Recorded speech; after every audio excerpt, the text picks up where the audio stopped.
కార్డును అందజేసి కాంగ్రెస్ పార్టీ ఆ ఇంటికి ఎంత బాకీ పడ్డదో ప్రజలకు మీరు వివరించాలి.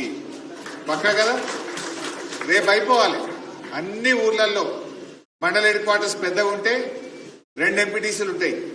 దాని పరిధిలో ఒక టీము, దీని పరిధిలో ఒక టీం చేసుకోండి. ఈ బాకీ కార్డు ప్రతి ఇంట్లో రేపు ముట్టాలి. ప్రతి ఇంట్లో చర్చ జరగాలి. కాంగ్రెస్ మోసాలను, కాంగ్రెస్ దగాను మనం ఎండగట్టాల్సినటువంటి అవసరం ఉంది. కాంగ్రెస్ చేతిలో మోసపోని వర్గమే లేదు. ఎన్ని చెప్పిండ్రు ఆ రోజు? రైతు బంధు ఇగో ఇప్పుడైతే 10,000, డిసెంబర్ దాటితే 15,000 ఇస్తాము అన్నారు. మరి వచ్చినాయా 15,000 కన్నా? పోయిన వానకాలం రైతు బంధు మొత్తానికి ఎగ్గొట్టిండు. పోయిన యాసంగిలో 3 ఎకరాలకు ఇచ్చిండు, మిగతా వాళ్ళందరికీ ఎగ్గొట్టిండు. ఇప్పుడు పంచాయతీ ఎన్నికలు ఉన్నాయని చెప్పి 12,000 ఇచ్చిండు, మీద 3,000 ఎగ్గొట్టిండు. ఎగ్గొట్టిండా లేదా? అంటే ఇలా ప్రతి రైతుకు కాంగ్రెస్ పార్టీ 75,000 రూపాయలు రైతు బంధు బాకీ పడ్డది.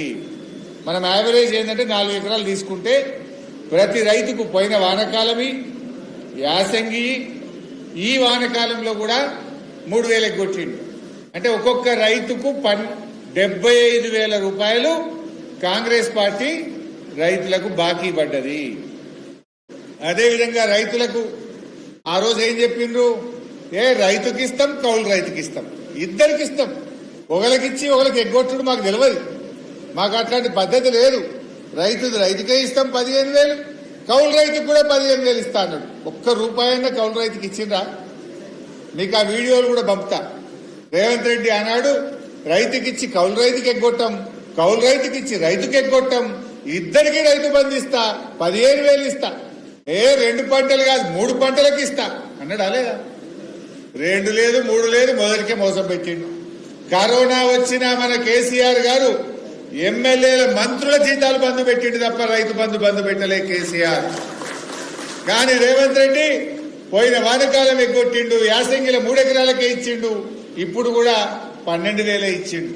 దీన్ని దృష్టిలో పెట్టుకోవాలి. అన్ని అబద్దాలే. అప్పుడు ఏమన్నారు? పెద్ద పెద్దోళ్ళకి ఇచ్చిండు కేసీఆర్ అన్నాడు. మరి ఇప్పుడు రేవంత్ రెడ్డి ఏం చేసిండు? అందరికి ఇచ్చిండు ఆయన కూడా. మన రాష్ట్రంలో సీలింగ్ ఉంటుంది రైతులకు. 54 ఎకరాల కంటే ఎక్కువ ఎవరికి ఉండదు. 25 ఎకరాల మీద ఎంతమంది ఉన్నారా అని తీస్తే 3%, 3 కాదు 0.3%. 10 ఎకరాల మీద ఎందరు ఉన్నారా అని తీస్తే 3%. 97% మంది రైతులు 10 లోపల ఉన్నారు. మరి ఎవడు పెద్ద ఉన్నాడు? అప్పుడేమో బదనాం చేసిండ్రు. వాళ్ళకు కూడా అర్థమైంది. కుర్చీలో కూర్చుంటే కేసీఆర్దే కరెక్ట్ అన్నారు. మళ్ళీ గదే పద్ధతి పాటించింది. అంటే ఇలా ఆ రోజు పెన్షన్ 200 ఉన్న పెన్షన్ మన కేసీఆర్ 2,000 చేసిందా లేదా? అంటే 10 అంతలు. మొదలేమో 5 అంతలు, 200, 1000 అయింది. మళ్ళీ గెలిస్తే 1000, 2,000 అయింది. ఈ రకంగా 10 అంతలు